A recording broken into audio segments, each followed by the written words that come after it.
자, 우리가 익히 알고 있는 그 우화, 토끼와 거북이 얘기 잘 아시죠? 또 바람 따라 전설 따라 콩쥐 팥쥐 얘기도 아십니다. 그리고 성경책에 보면 다윗과 골리앗의 싸움도 알고 있으십니다. 자, 이 세 가지 이야기의 특징은 바로 특정한 한 두 부류가 나와서 대비되는 관계성 속에서 하나의 교훈을 끄집어 올린다라는 것이 특징이죠. 특히 토끼와 거북이 이야기 여러분들 잘 알고 있으실 것입니다. 근데 요즘 토끼와 거북이는요, 그 철학적 개체주의, 자꾸 어려운 말이 나와서 죄송합니다. 그런 의미는 뭐냐면 원래 있었던 정의된 명제들, 정의된 것들, 선이든 악이든 그 모든 것들이 다시금 그 의미들을 깨는 것이 포스트 모더니즘의 한 특성입니다. 기독교에 반하는 것이죠. 절대적 진리를 깨려는 경향이 바로 그러한 경우인 거죠. 무슨 말이냐면은 토끼와 거북이를 예로 든다라면 거북이가 나쁜 녀석이에요. 요즘 이야기들은. 토끼를 이기기 위해서 음흉한 계략을 꾸미는 거예요. 토끼에게 수면제를 먹였다. 이런 이야기가 애들에게 들려지고 있는 세대. 어디 그뿐입니까? 또 다른 이야기 토끼와 거북이의 요즘 현대성 버전은 거북이를 너무나 사랑한 토끼. 토끼가 거북이를 너무 사랑했기 때문에 그냥 자는 척 했던 거예요. 느리다고 놀림당하는 그 거북이를 세워주기 위해서, 나보다 빠르다라고 높여주기 위해서. 요즘 이야기들이 그러합니다. 그런 경향들이 있어요. 상대주의들이 서로 부딪히는 것들이죠. 자, 그런데 제가 왜 이 말씀을 드리냐면은 오늘 본문의 말씀, 오늘 또 뻔한 이야기들이 나오겠구나. 한 부자와 나사로의 이야기. 여러분들 이거예요. 이 부자와 나사로의 이야기가요, 조금 핀트가 어긋나 있어요. 앞서 말씀드린 요즘으로 이야기하던 그 토끼와 거북이의 해석이 아니라 원래적인 저자의 의도, 토끼와 거북이의 저자의 의도, 교훈이 무엇입니까? 근면, 성실 아닙니까? 끝까지 열심히 하는 자가 이긴다라는 걸, 이걸 드러내려고 하는데 요즘은 다 그것을 해체해버리고 상대화시켜버리는 거예요.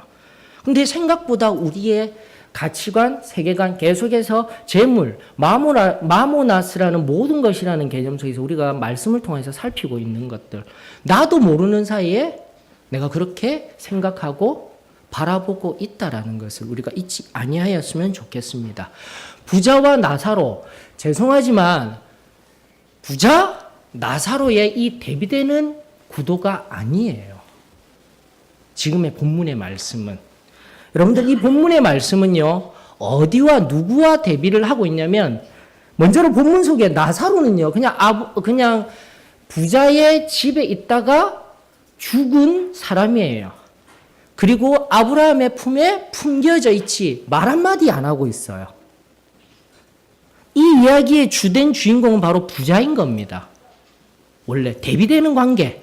물론 작은 관점에서는 찾을 수 있어요. 좀 더 작은 관점이라는 말보다 협의의 관점에서는요. 하지만 다시금 말씀드립니다. 여기에서요, 대비되는 이야기가 아니라 여기에서 대비되는 사람은 바로 한 부자, 19절에 나오는 한 부자와 함께 누가복음 16장에 제일 처음 등장하는, 16장 1절에 등장하는 어떤 부자와 대비시켜서 예수님이 어떤 교훈을 알려주시기 위해서 대비하고 있는 거예요. 그러므로 오늘 앞서 토끼와 거북이를 사랑한 토끼, 음흉한 거북이, 이렇게 성경을 알듯이 우리가 이 본문을 알고 있었다면 오늘 확실하게 하나님이 우리들에게 들려주시는 원래 성경 말씀의 저자인 하나님의 뜻이 무엇인지를 우리가 오늘 또다시 말씀을 통하여서 깨닫고 나아가는 은혜가 있기를 원합니다. 그래야 해서 그분의 뜻을 바로 알아야죠. 그리고 우리가 바로 나아가야죠. 자, 그런데 결론적으로 제가 끊임없이 지금 이 본문들 계속해서 누가복음 강해를 하면서 다룰 때에 큰 틀 안에서 봐야 합니다라고 말씀드리고 있어요. 즉 14장 25절, 누가복음 14장 25절로부터 17장 10절까지 한 맥락으로 보셔야 합니다라고 말씀드리고 있어요. 그 가운데서는 이런 여러 가지 비유들의 이야기, 여러 가지 이야기들이 등장하기도 합니다. 물론 거기에 따른 하나님의 뜻 또한 발견할 수가 있습니다.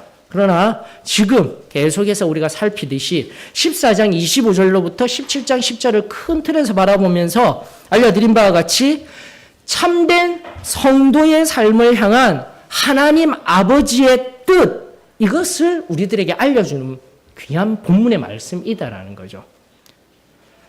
그러면서 조금 더 세밀하게 들어가게 되면 14장으로 우리가 돌아가서 14장 25절로부터 우리가 돌아가서 보면 25절에 수많은 무리가 함께 갈새 예수께서 돌이키사 이르시되 앞선 맥락, 앞선 배경은 이미 알려드렸습니다. 그 당시 내놓으라고 하는 잘 가르치는 사람, 영적인 진리를 깨달은 제사장과 바리새인들을 이기신 예수를 우아하고 바라보면서 따라오는 그들에게 요구하신 것이 무엇이냐? 바로 급진적인 제자도라는 거예요. 영어에서는 레디컬이라고 하여서 이미 두란노에서 레디컬이라는 책까지 나왔더라고요. 급진적인 제자도라고 하여서 오히려 외부 교회에서는 더욱더 세밀하게 더 좁은 길을 이야기하고 깨어진 교회들은 우리 제일 처음에 가졌던 순전한 믿음으로 승리의 삶을 살아야 합니다. 이것만 다를 뿐이지 더욱더 급진적인 제자도를 선포하며 좁은 길의 걸음을 걷기를 원하는 교회에 진정한 부흥의 경향이 있음을 우리도 알아야 돼요, 여러분들. 레디컬이라는 책 꼭 읽어보십시오. 두란노에서 나온 책이 있습니다. 그러면 오늘날을 살아가는 우리 성도들에게 어떠한 급진적인 도전을 하고 있는지 우리들에게도 많은 시사하는 바가 큽니다. 그러면서 예수님이 말씀하여 주셨죠. 조건절을 제시하면서 26절, 27절, 33절 동일하게 반복되는 문구. 내 제자가 되지 못하리라. 내 제자가 되지 못하리라. 내 제자가 되지 못하리라. 그 세 개의 영역. 첫 번째 26절. 무릇 내게 오는 자가 자기 부모와 처자와 형제와 자매와 더욱이 자기 목숨까지 미워하지 아니하면, 미워하라는 말이 아니라 우선성의 문제라고 가르쳐 드렸습니다. 알려드렸습니다. 그럼 우리가 우선적으로 무엇을 바라보아야 하나? 급진적인 제자, 다른 말로 하게 되면 승리의 삶을 살아가는 오늘날 사도의 신앙교회 성도라면은 무엇을 가장 우선해야 하나? 15장이 명확하게 가르쳐주고 있었던 거예요. 바로 잃어버린 영혼에 대한 우선성이 있어야 된다는 겁니다. 하나님의 말씀은 이토록 정교해요, 여러분들. 그러면서 26장을 확장 해석한 것이 바로 15장이라고 보셔요. 잃어버린 양, 잃어버린 드라크마, 잃어버린 아들에 관한. 그러므로 진정한 하나님의 뜻을 이루며 살아가는 첫 번째, 하나님의 성도는, 진정한 제자는, 승리하는 성도는 바로 영혼에 대한 깊은 관심을 가진 자.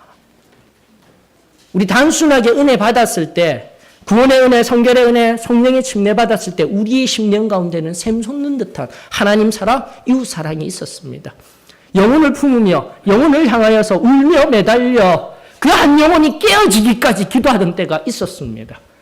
그것이 바로 지금 하나님의 말씀이, 우리는 단순하게 은혜 받고 성령의 인도하심 따라 누렸던 그 은혜가 하나님의 말씀 속에서 새록새록 살아서 역사하고 있었던 것이에요.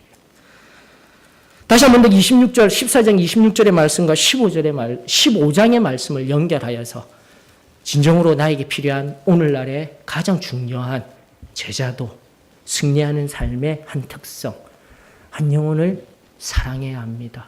깊이 갈망해야 합니다. 세상을 향한 사랑이 회복되어야 합니다. 깨달을 수 있기를 원합니다.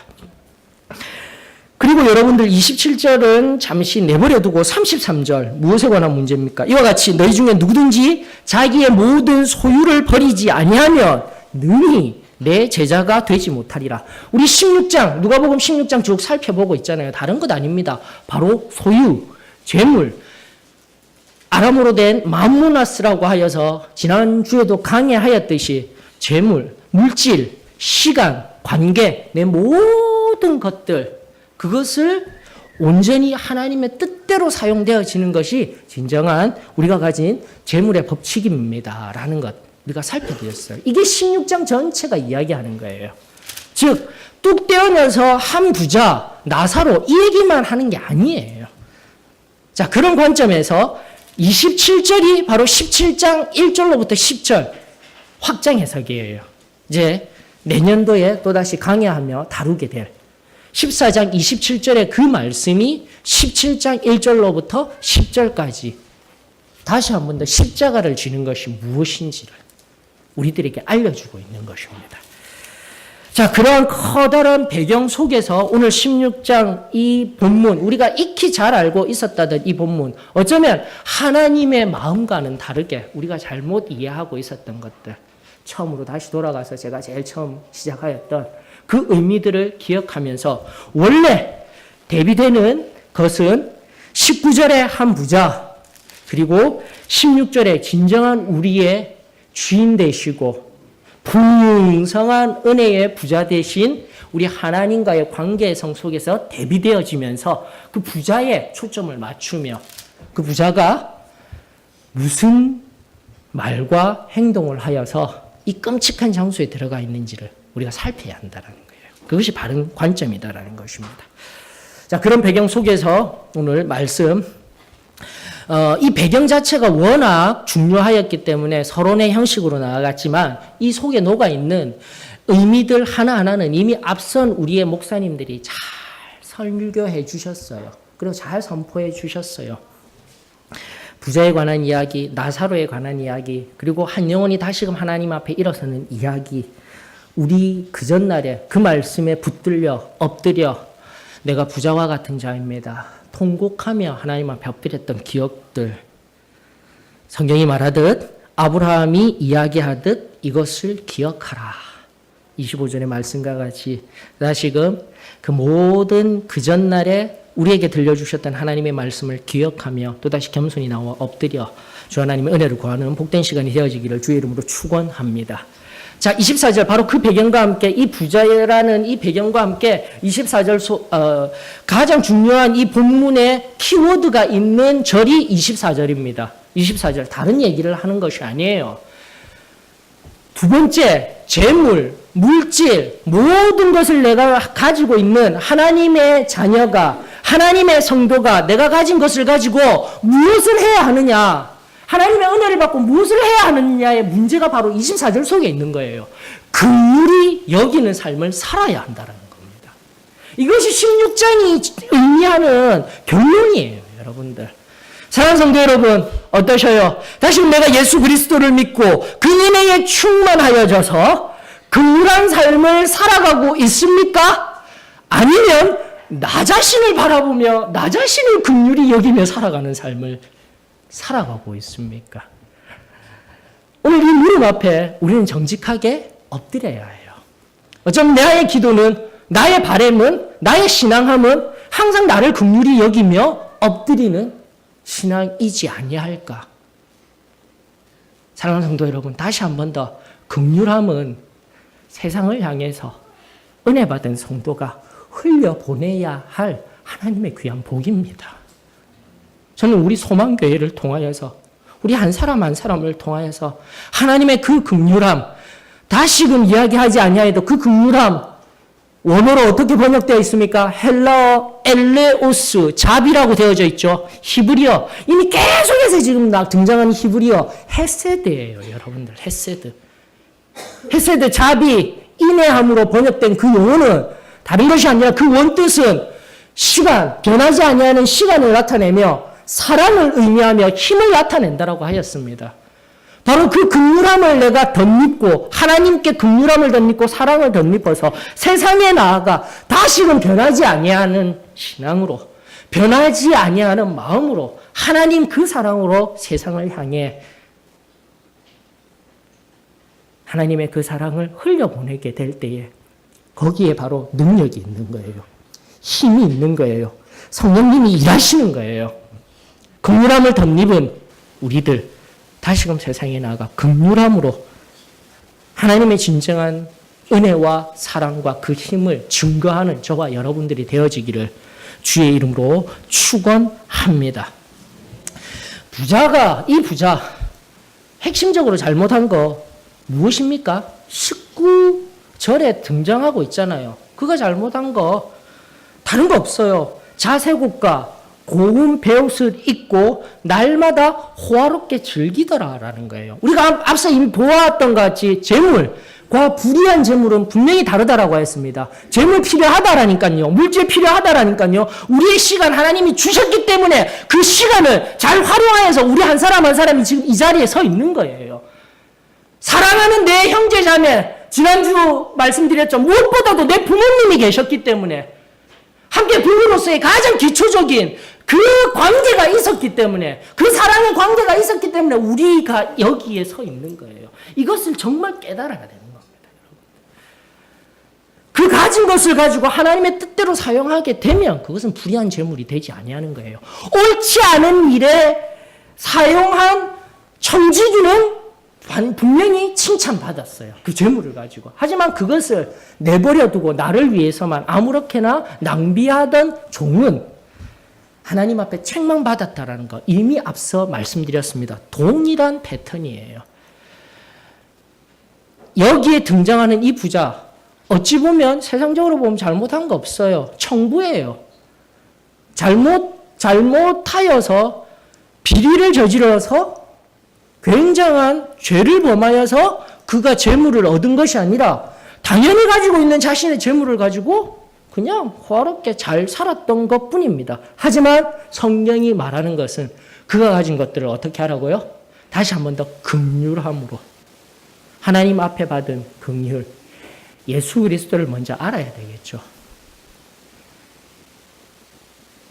십자가에서 나의 영원한 생명을 위하여서 달리오신 그 깊은 사랑을 깨닫게 될 때에 내가 아무렇지도 않은 자, 무가치한 자가 되어지게 될 것이며, 또다시 내가 가진 것들 하나하나, 내가 소유하고 있는 것들 하나하나가 하나님이 나에게 주신 도구이구나, 은혜이구나, 감사함으로 세상을 향해 긍휼함으로 내어주는 인생이 바로 참된 승리하는 성도의 인생임을 저는 믿습니다. 그래서 그 대문 앞에 그냥 짐짝같이 버려져 있는 나사로 보이지가 않는 거예요, 여러분들. 19절로부터 22절 죽어 장사되는 그때까지의 이 말씀의 맥락 속에서 보게 되면은 한 부자가 있었어요. 나사로가 있었어요. 그뿐입니다. 한 부자의 눈에 나사로는 전혀 보이지 아니하는 겁니다. 긍휼함이라고는 전혀 없어요. 자기만 배불리며 사는 인생이다라는 것을 우리들에게 보여주는 것이죠. 그리고 나서 죽음 뒤에, 심판 후에 그 고통이 임하는 그 장소, 성경은 말하길 24절 마지막 부분에 이 불꽃 가운데서 괴로워하더이다. 영원히 꺼지지 아니하는 그 불꽃의 음부의 지옥 한 밑바닥에서 그제서야 나사로가 보이는 거예요, 여러분들. 늦지 마십시다. 뒤돌아보십시다. 다시 한번 우리 소망교회가 뒤돌아보아야 할 것은 낮은 곳이에요. 지금도 우리의 눈에 세상을 향하여서 아파하고 신음하며 필요가 있음에도 불구하고 우리가 바라보지 못하면 우리는 아무 잘못 없었어요. 하나님 앞에 그렇게 이야기할 수가 없는 거예요, 여러분들. 깨달아야 합니다. 오늘날의 교회들이 일어서야 합니다. 다시 한 번 더 아파하고 신음하는, 아직 예수 그리스도를 알지 못하는 저들을 향하여서 뜨거운 심령을 가지고 15장이 이 뜨거운 우선성의 심령, 영혼을 향한 뜨거운 마음을 가지고 긍휼함으로 나아가기를 원하시는 아버지의 그 마음이 회복될 수 있기를 주의 이름으로 축원합니다. 나의 삶을 뒤돌아보십시오. 지금 이 순간 내가 경멸하고, 이 지난 우리 목요일 마지막 그 성경 전체를 바라보는 성경 통독 끝냈어요. 지지난주에 끝내면서 우리가 서론 부분에서 다루었는데 천국에 가면 3번 깜짝 놀란다고 합니다. 첫 번째는 나 같은 사람이 천국에, 감사해서 깜짝 놀라는 거예요. 두 번째는 어떻게 저 사람이 천국에. 조심해야 돼요, 여러분들. 여러분들 지금 경멸하고 있는 그 누군가, 그 여러분들이 쳐다보지도 아니하고 있는 그 누군가가 천국에 가게 되었을 때 여러분들 어떻게 하실래요? 천국은 다툼도 없습니다. 미움도 없습니다. 시기도 없습니다. 지금부터 천국을 만들 수 있는 은혜가 있기를 원합니다. 세 번째 깜짝 놀라는 것이 무엇입니까? 그 사람은 왜 무서워요? 그 믿음 좋았던 사람은 왜 안 보이지? 승리생활 했다던 그 사람은 왜 안 보이지? 충격이었어요. 충격이었어요. 사랑하는 성도 여러분, 다시금 이 부자를 통하여서 우리 하나님이 우리들에게 오늘 이 시간 들려주시고자 하는 당신의 마음은 다시금 내 주위를 살피며 나를 용서하여 주신 예수 그리스도의 그 십자가의 사랑 앞에 고다진, 굳어진, 딱딱하여진 심장을 깨트리고 다시금 사랑하며 섬기며 보듬어 안으며 우리는 완전하게 해낼 수 없지만 그럼에도 불구하고 그 헤세드에 변하지 아니하는 사랑을 흘려보낼 수 있는 제가 되어지기를 원합니다. 그 긍휼한 마음이 오늘 저와 여러분들에게 다시금 회복되어지기를 주의 이름으로 축원합니다. 나사로를 보지 못했어요. 긍휼한 마음을 가지지 못했어요. 그뿐이었습니다. 그러나 예수 그리스도께서도 명확하게 말하였던 적은 자 하나를 너희가 뒤돌아보지 못하였을 때 나를 보지 못하였다. 나를 대접하지 못하였다. 그 두렵고 떨리는 말씀들을 우리 기억하며 오늘 다시금 내 안에 긍휼함의 역사가 회복되어지기를 주의 이름으로 축원합니다. 여러분들 나사로로 가볼까요? 나사로. 이 나사로라는 이 이름의 뜻은 원래 히브리어 엘레아자르라는 그 이름에서 그리스어 헬라어로 음역이 된 거예요. 그대로 음역이 되면서 라자로스가 된 것이 우리말로 나사로가 된 겁니다. 나사로. 그러므로 히브리어의 뜻을 알면 되겠죠. 그 히브리어 엘레아자르라는 그 뜻은 바로 하나님이 도우신다라는 거예요. 여러분 나사로 한번 보십시오. 20절로 21절에 보게 되면 그가 뭐 하는 것 하나 있습니까? 너무 가난해요. 너무 가난해서 비로 먹는 인생이에요. 우리의 시각으로 바라봤을 땐 왜 이렇게 게으른 사람이지? 왜 아무것도 못하는 사람이지? 우리가 함부로 평가할 수 있는 사람입니다. 그러나 그 나사로는 이 유대인들, 앞서도 말씀드렸다시피 그 천국의 개념, 아브라함의 품에 들어갔듯이 나사로는 천국에 갔어요. 예수를 잘 믿었다?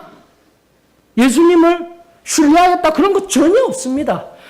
바로 여기에 이름을 한 사람은 어떤 그 부자는 이름이 전혀 등장하지도 않는데 왜 이름을 주었느냐? 여러분들 이 나사로라는 여기에 등장하는 인물에게는요. 바로 하나님의 은혜로 말미암아 하나님의 도우심으로 말미암아 에베소서가 이야기하듯 하나님이 거저주신 선물로 말미암아 구원의 은혜를 덧입은 우리 모든 그리스도인들을 지칭하는 집합명사예요. 여러분들.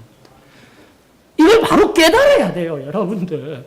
나는 아무것도 아니에요. 나 가진 것, 내가 소유하고 있는 것, 이 땅 가운데 하나님이 바라보았을 때 그 크신 하나님, 광대하신 그 하나님 편에서는요.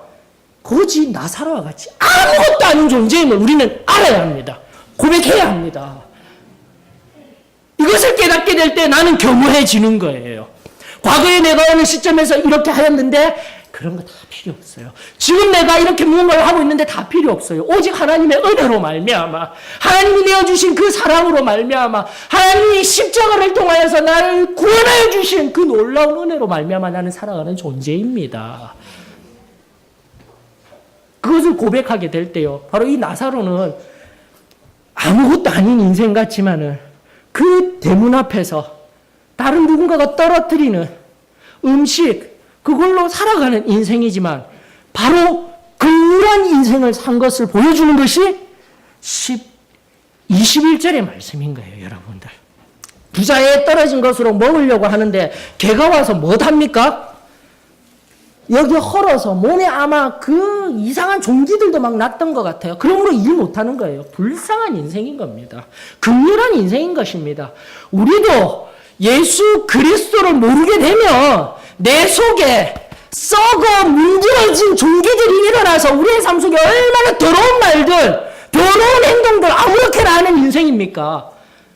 이번에도 제가 회개했어요. 이번 화요일 날 우리 목사님들 큐티 모임이 있어서 잠깐 관악구 쪽에 있는 거기 갔다가 또다시 와서 또 한 주를 준비하고 해야 할 행정적인 일 때문에 제가 급한 마음에 막 오고 있는데 2차선이 있는 거예요. 그러면서 3차선이 넓어지는 도로인데 갑자기 여기 있던 버스가 옆으로 들어오는 거예요. 세웠던 버스가 들어와서 그래 들어올 수 있지 그러면서 약간 남은 곳에 나도 깜빡이를 넣고 저쪽으로 가려는데 이 버스가 2차선을 그냥 밀고 들어오는 거예요.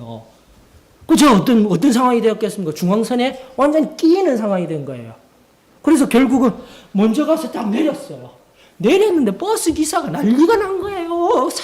온갖 삿대질 하면서. 그때 제 마음 가운데 하나님, 예수님의 십자가상의 마음처럼 불쌍히 여겨 주시옵소서. 그렇게 못했어요. 안타깝게도. 저도 그런 자예요, 여러분들. 그렇게 막 하니까 내가 잘못한 거 없는데 난 내 갈 길만 가고 싶었는데 나를 위험하게 만드셨잖아요. 애가 타서 내려서 정중한 거였는지 모르겠습니다. 그분에게 우리 기본은 좀 지키면서 가셨으면 좋겠습니다. 이 말 한 것도 나중에 되니까 내가 너무 마음이 아프더라니까요. 여러분들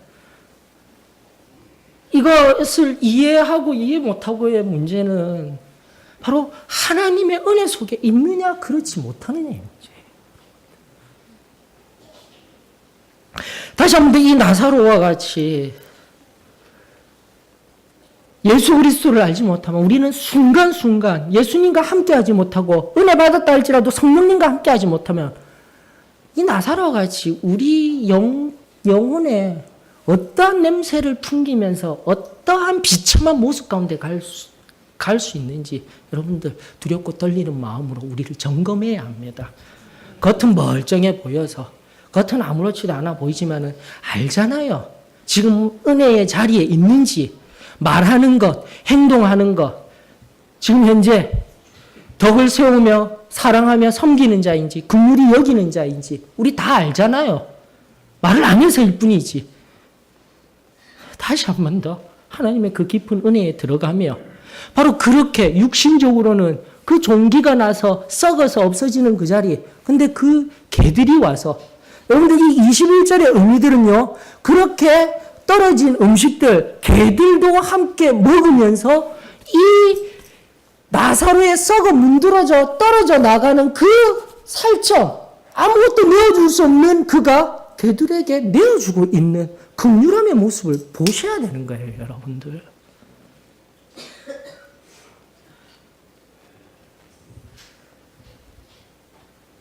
돌던져서 도망가게 하는 그 개들에게도조차 무언가를 내어주는 아무것도 없지만 내어주는 인생을 산 것이 바로 이 나사로였습니다, 여러분들. 다시 한번 나 자신을 점검하십시다.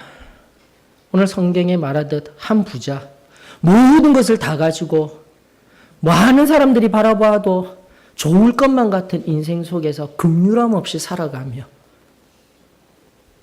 하나님의 뜻 가운데 하나님을 기쁘시게 하지 못하는 가운데 있더라면 나는 어떠한 자리로 나아갈지 두렵고 떨리는 마음으로 오늘 엎드려야 할 줄로 믿습니다. 반면에 나는 아무것도 없습니다. 나는 부족합니다. 그럼에도 불구하고 내 적은 것을 가지고 세상 가운데 또다시 세상을 사랑하며 한 사람 한 사람을 향하여서 내가 받은 예수 그리스도의 그 사랑을 흘려보내기를 원합니다. 부족하지만 그렇게 살겠습니다. 그 고백이 저와 여러분들 가운데 흘러가기를 주의 이름으로 축원합니다. 그래야 할 때에 오늘 우리들 가운데 놀라운 일이 일어날 줄로 저는 믿습니다. 다시 한번 이 본문을 가지고 오늘 저녁에도 한 번 더 다루고자 합니다. 오늘 주시는 그 말씀들 하나하나가 다시금 내 심령 가운데 또다시 힘이 되고 능력이 되어지고 무엇보다도 하나님 앞에 낮아지고 깨어지는 은혜의 말씀이 되어지기를 원합니다. 여러분들, 오늘 이 예배의 마지막 우리가 기억해야 할 것은 앞선 부자 나사로, 결국은 살 때에는 생활 패턴, 모습, 존재 양식은 틀렸지만 궁극적으로 결과는 하나입니다. 죽습니다. 우리가 이 땅 가운데 어떻게 산다 할지라도 궁극적으로 인생의 마지막 모두가 똑같은 결과는 죽습니다. 죽음을 기억해야 돼요. 그리고 죽음 뒤에 있을 히브리서 9장 27절이 얘기하는 죽음과 죽음 넘어 심판까지도 우리는 기억하여야만 합니다. 그것을 깨달아 알며 다시금 오늘 16장 전체 잠깐 우리가 앞전에 부자와 나사로를 통하여서 하나님의 진리의 말씀을 들은 것과 같이 내 안에 긍휼함, 나 많이 가져서 많이 나타낼 수 있는 긍휼함이 아니에요. 적게 가지고 없다 할지라도 심지어 원래 그리스도인들은 아무것도 가진 자가 아니에요. 하나님이 다만 맡겨주신 자예요. 그것을 깨달아야만 해요. 그것을 깨달아 나아가게 될 때 진정한 내 것, 불의의 재물이 되지 아니하며 내 모든 것들을 통하여서 하나님이 기뻐하시는 그 긍휼함의 깊은 자리에 우리 나아가게 될 줄로 저는 믿습니다. 지금 말씀들 하나하나 붙들며 하나님 앞에서 새로워지는 은혜가 있기를 원합니다. 저는 이미 5년 끊어서 전략들을, 비전들을 보여드렸어요. 이제는 우리 옆에 세상을 향하여서 믿지 아니하는 자들을 향하여서 나아가야 합니다. 교회는 반드시 그렇게 되어야만 합니다. 내가 은혜 받아서 내 은혜에 만족하여서 머무는 인생이 아니라 주차장과 같은 인생이 아니라 주유소와 같은 인생이 되어져야 한다니까요. 성령의 기름 받아서 나가야지. 성령의 기름 받아서 나가세요 하고 있는데도 잠시만요. 나는 여기가 좋사오니 아니에요. 아니에요. 그것은 교회가 아니에요. 다시금 내가 영혼을 향한, 세상을 향한 긍휼함 하나님으로부터 말미암아 덧입어서 나아가기를 원합니다. 그 고백이 저와 여러분들 가운데 있기를 원하며 앞으로 우리 교회가 그런 교회 되어지기를 원합니다. 세상을 향하여서 나아가는 긍휼함으로 섬김에 나아가는 교회가 되어지기를 원합니다. 41장 오늘 계속 오전 오후 이 찬양 가지고 은혜를 흘려보내고자 합니다.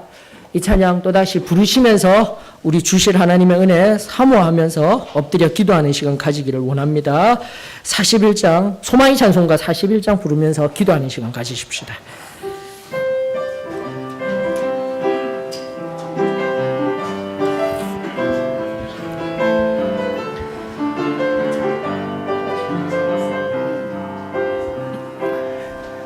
우리에겐 소원이 하나 있네. 주님 다시 오실 그날까지 우리 가슴에 새긴 주의 십자가 사랑 나의 교회를 사랑케 하네. 주의 교회를 향한 우리 마음 희생과 포기와 가난과 고난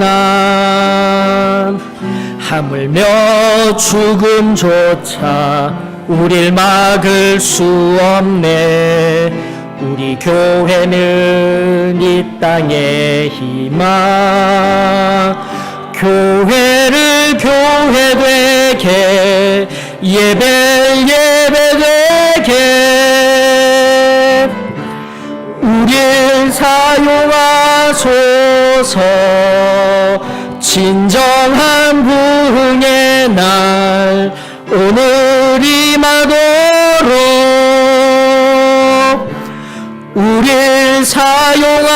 사용하소서. 우리에겐 소원이 하나 있네. 우리에겐 소원이 하나 있네.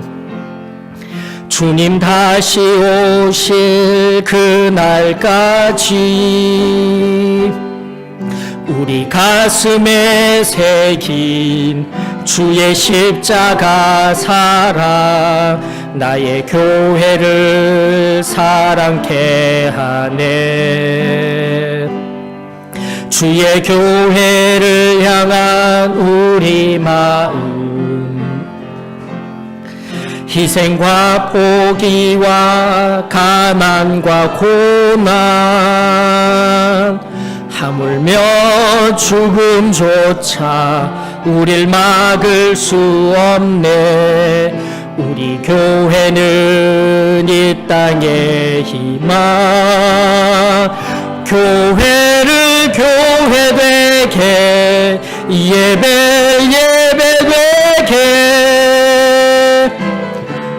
우릴 사용하소서.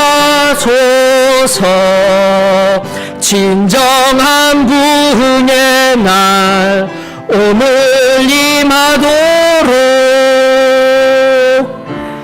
우릴 사용하소서.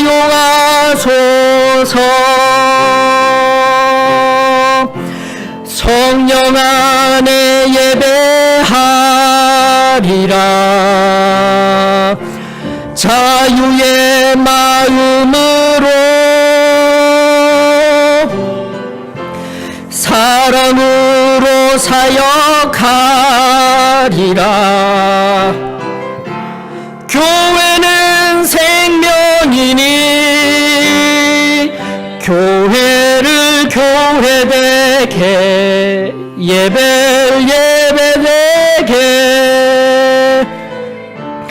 우릴 사용하소서. 진정한 부흥의 날 오늘 임하도록 우릴 사용하소서.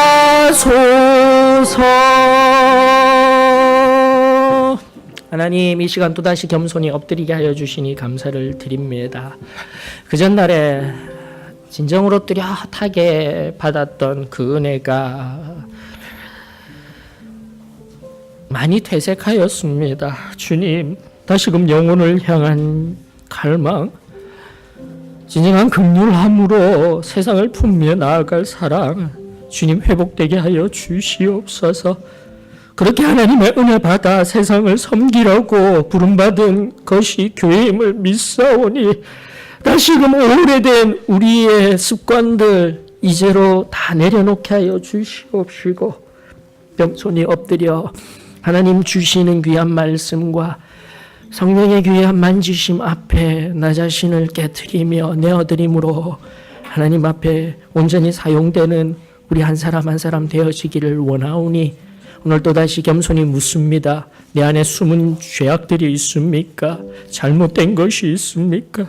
주님 깨달아 알게 하여 주시옵시고 또다시 비굽인 마음에 친히 부으시고 자정하시며 역사하여 주시는 성령 하나님의 그 크고 놀라운 은혜의 역사, 이 시간 갈망하는 한 심령 위에 온전히 임하여지기를 축원하오며 사랑 많으신 예수 그리스도의 이름으로 기도합니다.